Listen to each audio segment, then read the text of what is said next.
Montana Territory, early October 1883. The wind howled through the sleeping town of Deerfield as Hunter Ames pushed open the barn door behind the church with his boot, lantern in hand, expecting to find a loose latch or an injured mare. What he found instead stopped him cold. A woman in a wedding dress sat on the hay-covered floor, her knees drawn up to her chest, veil askew and cheeks streaked with tears.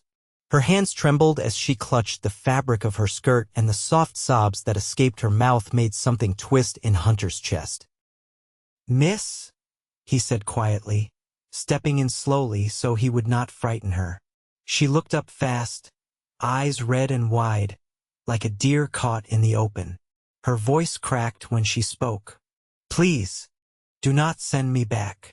Hunter set the lantern down carefully and shrugged out of his thick wool coat. He crossed the space between them and knelt beside her, wrapping the coat around her shoulders.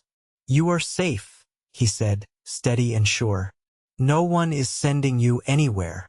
She clutched the coat, her hands disappearing into the sleeves, and her shoulders finally dropped. For a moment, she just breathed. Then she said, "My name is Hattie Tate. I am Hunter Ames," he replied. "And you are freezing." "I ran," she whispered, "from the church, from the man waiting at the altar." Hunter sat beside her on the hay, giving her space but not leaving her alone. "Was it your choice to marry him?" "No," she said, voice hardening. "It was my father's." Hunter nodded once, quietly furious at the thought of anyone forcing her into a marriage she did not want. Her dress was fine, lace-trimmed and clearly made for the day, but her boots were muddy, and her knuckles scraped like she had fallen. She had not just run, she had fought her way free. "Then you did right," he said simply. She turned to look at him, searching his face. "You really think I did?" "I know it." She blinked fast and looked back down at her lap. "I do not know what to do now." "You do not have to know tonight," he said. "Come with me. There is a fire going at the back of the general store. It is not much, but it is warm. You can rest." She hesitated, then nodded. Hunter stood and offered his hand. She took it. Back at the store, he led her through the rear door, past the barrels of flour and shelves of canned peaches, to the cot he used when he worked late hauling freight. He handed her a quilt from the trunk and turned his back as she sat. "I will be right over there," he said, pointing to the rocking chair near the stove. "You need anything, you say so." Hattie laid down slowly. She held the coat close. "Why are you being kind?" Hunter looked at her across the dim room, the orange light from the stove throwing shadows over her face. "Because you were crying in a stable," he said. "And no one should be left alone like that." The next morning, Hattie stood in her bare feet outside the store, the coat still around her shoulders. The wind had died, and the town looked washed clean under the pale sun. She watched as Hunter fed the horses at the hitching posts, his movements calm and sure. "Do you work here?" she asked when he came back. "I haul supplies up from Helena, sometimes fix things in town. Folks call when they need a hand." "Do you live alone?" A nod. "Ever since my father passed, yes." She looked down at her hands. "I have no one now. My mother died last winter, and my father, well, he will not take me back after this." Hunter leaned against the post. "You do not have to go back. I have nowhere else." Hunter paused, then said, "You can stay here, if you want." Her eyes lifted, cautious. "I cannot live in your store." "No," he said, "but there is a cabin just outside town. It is small, but it is mine. You can have the bed. I will take the floor." Hattie stared at him like she could not believe what he was saying. "I am not asking anything from you," he said. "Just offering a place to stay till you figure out what you want." She opened her mouth, closed it, then said, "Thank you." The cabin was plain but solid, with a stone hearth and a roof that did not leak. Hattie stood in the doorway, unsure, while Hunter dragged in a bucket of clean water. He placed it near the stove and straightened. You can wash up while I cut some wood. Supper will be ready by dark. She nodded, still holding the coat like a shield. He glanced at it, then left without a word. By the time he came back, she was sitting at the small kitchen table, her hair braided and damp, her dress changed to an old blouse and skirt she had found folded in a trunk. She looked up when he stepped in. I found these. Hope you do not mind. They belong to my mother, he said. She would want them used. She looked down at her hands again. I know how to sew. And cook. If I am staying, I would like to help. Hunter looked at her a long moment. You are welcome to. That night, they ate stew by the fire, the silence between them soft and full, not empty. She smiled at something he said about the town drunk's mule, and he caught himself watching the way her eyes lit up. When she stood to clean the bowls, he stopped her. You rest. You have done enough today. She hesitated, then said, You make it easy to feel safe. Hunter's chest tightened. He had not expected that. I am glad you do, he said. Days passed. Then a week. Hattie stayed. She fixed curtains, baked bread, and helped mend the fence. Hunter taught her how to split logs and ride bareback. They laughed more. They talked more. Sometimes they just sat close by the fire without saying anything at all. Then came the morning she walked into the barn and found him brushing his mare. She paused, watching him. I want to stay, she said simply. He turned, brush still in hand. You are staying? No, I mean, longer than just until I figure things out. I want to build something here. With you. Hunter stepped toward her, heart pounding. You sure? She nodded. You wrapped me in your coat when I was crying in the hay. You looked at me like I mattered. And you never once asked for anything in return. He reached out, tucking a strand of hair behind her ear. You do matter, Hattie. She leaned into his hand. I know. That afternoon, as the sun dipped low and painted the sky orange, Hunter kissed her for the first time outside the barn. And she kissed him back like she had been waiting her whole life for it. The frost came early that year. By late October, the creek behind Hunter's cabin had begun to crust at the edges, and the morning air stung like a slap. Hattie pulled her shawl tighter as she stepped outside, her breath rising in soft clouds. She carried a basket toward the chicken coop, boots crunching the brittle grass. Hunter was already out, splitting kindling near the shed, sleeves rolled and jaw set. He paused when he saw her, wiped a hand on his trousers, and met her halfway. I was going to get those eggs, he said. I like the quiet before the town wakes, she replied. They walked back together, the basket swinging lightly between them.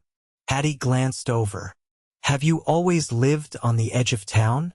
He nodded. Since I was 16. She slowed.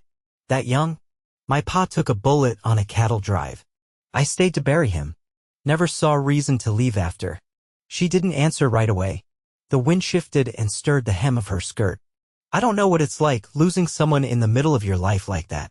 Hunter nudged the coop door open for her. You learn to work around the missing piece like a limp. Doesn't go away. Just gets familiar.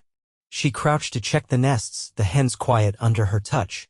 I can sew new curtains, she said after a moment. Maybe something with color. This place could use some.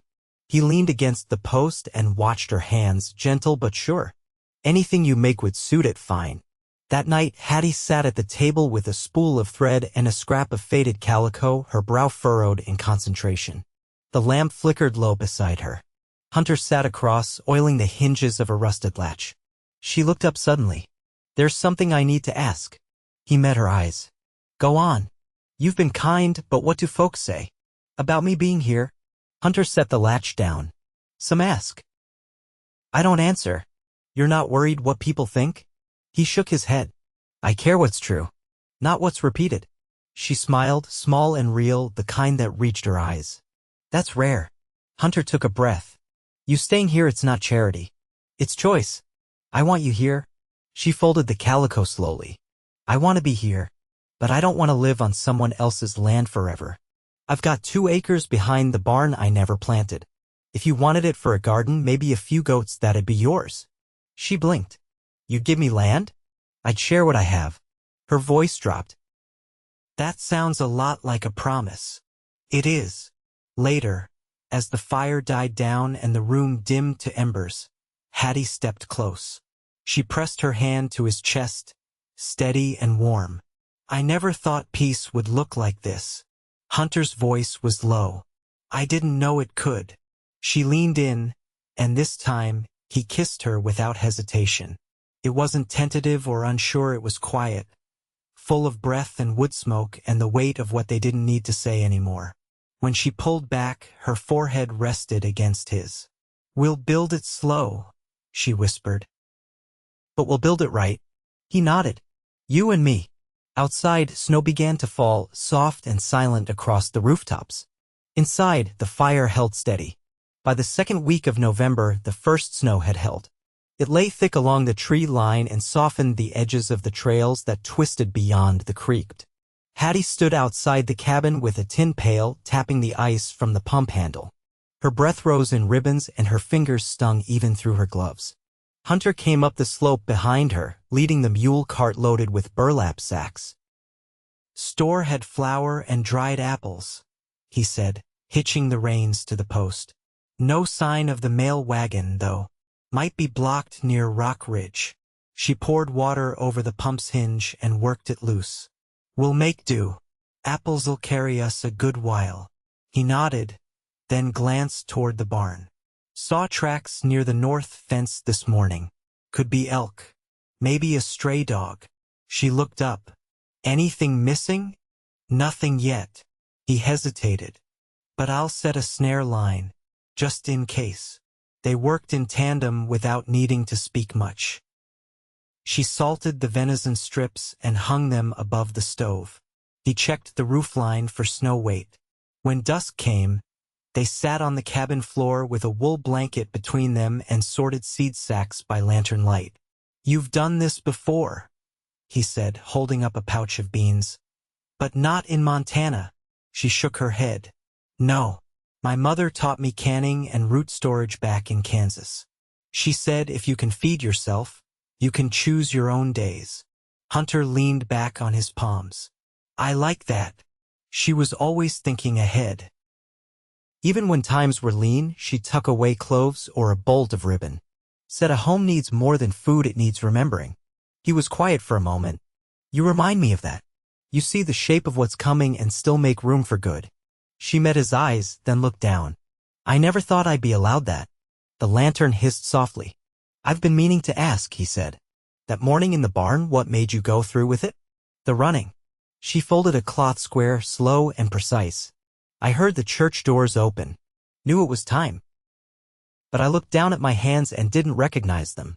They were shaking and they weren't ready to carry a life with someone I feared. Hunter didn't interrupt.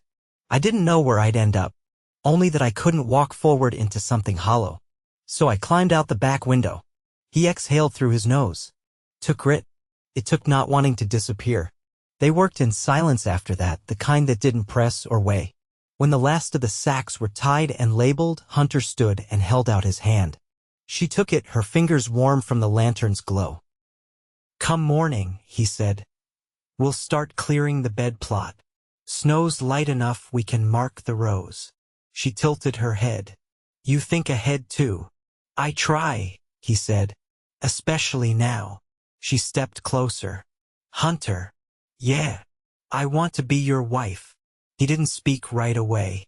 Just looked at her. Long and steady. Like he was memorizing the moment. Then you will be. Her voice softened. I don't want a preacher or papers. I want a promise made by hand and kept in the doing. He took her face in his palms, rough and gentle all at once. Then we'll live it like that. Start to finish. She leaned into him, forehead against his, and whispered, we'll build a life no one gave us permission for. And outside, as the wind swept across the eaves, the snow kept falling quiet, steady, and sure. The wind had sharpened by late November, dragging dry needles from the pines and driving them into the corners of the cabin porch. Hunter stood at the edge of the field behind the barn, a scythe over his shoulder, staring at the patch of earth he and Hattie had cleared in long rows. The ground was hardening but not yet frozen through. Enough time left to lay down mulch to mark the spaces where spring would come. He heard her boots before he saw her light, careful steps across gravel. She came up beside him, cheeks red from the cold, a hickory basket looped over her arm filled with pine cones and dry moss. I found what was left of the old smokehouse. It's half caved in, she said. But the stone base is good. Could be mended. Hunter glanced toward the trees. I'd forgotten it was even there. She crouched, pulled a pine cone from the basket and rolled it between her palms. I think we could cure meat there. Dry herbs if we fix the roof. He rested the scythe against the fence post. You see uses in things I've let go soft. Maybe, she said. Or maybe I just don't like waste. Hattie stood again, brushing off her skirt. I was thinking about Christmas. Hunter raised an eyebrow. Little early, isn't it? There's no one to send for, no letters to wait on. Just us. I thought maybe we could make something of it anyway. Something small. He studied her face, how she didn't shy from the cold, how her eyes landed on things with purpose. You're already making something of it. She shifted her weight. I want to make this place feel like it belongs to both of us. Hunter nodded once, then looked back toward the smokehouse. I'll bring the boards down tomorrow. We'll start with the roof. That night, the air inside the cabin smelled faintly of spruce. Hattie had laid the pine cones near the fire to dry, and their scent rose up like memory. She sat on the floor with a length of twine, tying small bundles of dried lavender and sage she'd found in a crate under the loft stairs. Hunter carved a shallow groove into a length of cedar, shaping what would become a wall hook. He worked slow, drawing the blade away from himself in steady strokes. My mother used to write little notes, Hattie said.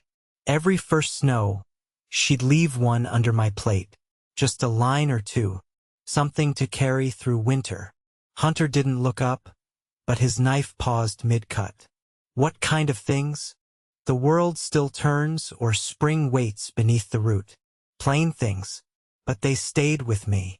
He reached for the oil tin and rubbed a drop into the cedar. You keep any of them? She shook her head. My father burned them when she died. Said it was foolishness. Hunter set the cedar down. Then we'll write our own. She smiled faintly. I'd like that. The next morning, they walked to the smokehouse together, bundled in wool and leather. The stones were moss-covered and the roof sagged low where the center beam had cracked. Hattie crouched to inspect the mortar. This can be patched, she said. We'll need to haul gravel up from the creek. Hunter peered upward. I've got a spare beam. Might need to shave it down. They worked without speaking for a time, clearing debris, stacking the usable timber, salvaging rusted hardware. At midday, they ate cornbread and cider on an overturned barrel, the air cold enough to turn their breath to vapor. When I was a boy, Hunter said, my father used to hang dried apples from the rafters. Said they were sweeter for the waiting. Hattie looked up at the beams. We could do that. If we can spare enough from the store. He nodded. We'll make it last. She leaned back on her palms, eyes on the tree lean.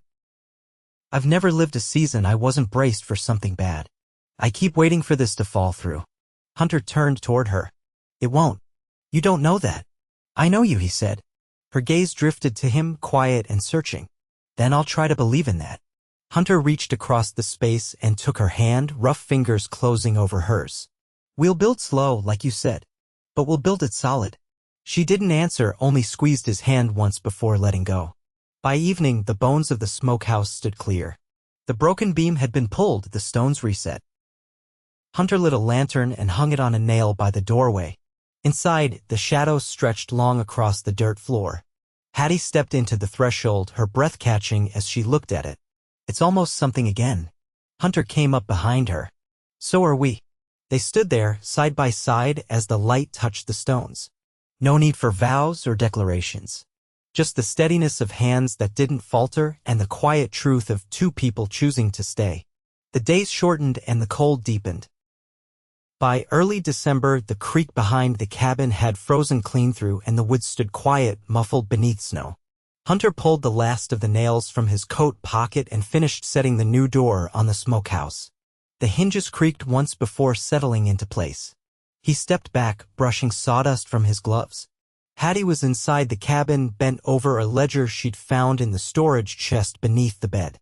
She dipped the pen in ink, carefully drawing lines beside the list of stored goods, jars of beans, bundles of dried thyme, strips of venison wrapped in cloth. On a separate page, she'd begun a plan for the spring rose.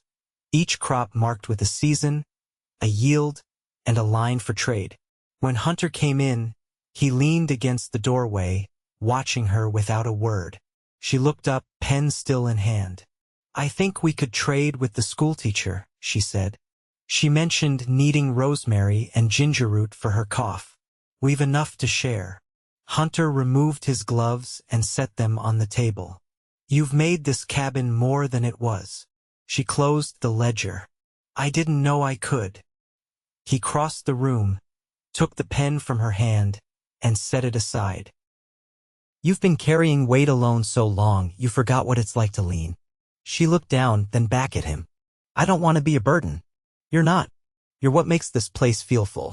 That evening they ate beside the hearth, the fire low and the air heavy with the scent of roasting squash.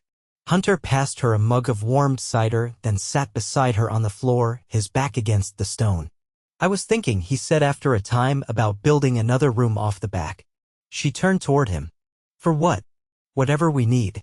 Maybe a space for your work. Or a cradle if it comes to that." Her breath caught, but she didn't look away. "You've thought that far?" "I think as far as you'll let me." She set her mug down. "I want that too. A room with a window. A place to sit and sew with light coming through." Hunter reached for her hand, calloused fingers brushing hers. "Then we'll build it, piece by piece." Snow drifted in thick outside, piling along the sill. Inside, the fire glowed steady, and Hattie leaned her head against his shoulder, the silence between them worn soft and warm. By the time the week turned, they had cleared the last of the brush from the eastern edge of the land. Hattie walked the perimeter with a small sack of feed, scattering it for the quail that had begun to nest near the tree line. She paused by the boundary stones, watching the sun rise pale and slow over the ridge. When she returned, Hunter was drawing rough plans on a scrap of canvas, marking measurements with a piece of coal. He looked up as she entered, and she crossed the room to stand behind him. "I was thinking double-paned glass," he said. "The hardware store in Helena might carry it." She traced a line on the canvas with her finger. "And a shelf here. For the notes I write when the cold settles in." He glanced up. "You kept one." She pulled a slip of paper from her apron pocket and handed it to him. It read in neat, slanting script, "The stillness is not empty. It's waiting." Hunter folded it carefully, then tucked it into the seam of his journal. "You've always had a way with quiet." They spent the next days gathering wood from the downed trees near the far ridge. Hunter cut. Hattie hauled, both of them moving in rhythm, bundled against the cold but flushed with the steadiness of shared purpose. When they returned to the cabin at dusk, their limbs ached, but the fire warmed them, and the simple closeness of their routines felt like something earned. On the eve of the winter solstice, they stood outside beneath the stars, the ground hard beneath their boots. Hattie looked up at the sky, breath rising like smoke. "My mother used to say the longest night meant the light was on its way back." Hunter stood behind her, arms wrapped around her waist. "Then this is our turning." She nodded. "I've never known a year to end with peace. You do now." They stood like that for a long time, the hush of the snow around them like a held breath. By late winter, the back room stood finished walls insulated with pine shavings, a window salvaged from the old schoolhouse, and a narrow writing table beneath it. Hattie kept her herbs there, and her ledger, and a small box of ribbons from her mother's sewing chest. The cradle they built together sat empty near the far wall, not yet needed, but waiting. One morning, as the frost began to lift from the fields, Hunter came in from the barn with a letter in his hand. He set it on the table untouched. "A man rode in from Kansas," he said. "Said your father's gone. Fever took him." Hattie poured water into the basin, her hands steady. "I wondered if I'd feel something." "You don't have to." She folded the towel slowly. "I'm not sorry he's gone, but I do feel like a door closed." Hunter stepped behind her, wrapped his arms around her waist. "Then let's leave it closed." She turned in his arms and pressed her forehead to his. "I never imagined this life." He kissed her slow, like there was time, because now there was. "It's ours now, no one else's. When spring came, it came in color. The first green shoots pushed up through the thawed earth, and the creek ran free again, clear and cold. Hattie planted rows with steady hands, the hem of her skirt damp with morning dew. Hunter repaired the fence where the posts had sagged under snow. They worked side by side, a rhythm grown from trust, not obligation. One Sunday afternoon, the schoolteacher rode out with a bundle of letters and a bag of coffee beans. She sat on the porch with Hattie while Hunter fixed the gate latch. They spoke of trade, of births in town, of the new couple who'd moved into the vacant shop near the smithy. After she left, Hattie brought out a tin box and set it on the table. Inside were the letters she'd begun writing in the quiet hours, notes to no one in particular. On small slips of paper, she had written things like, "You are not the sum of what you fled, and there is still music in dry leaves." Hunter sorted through them, reading each one aloud, his voice low and even. When he reached the bottom, he looked at her. "These are pieces of you," he said. "You should share them."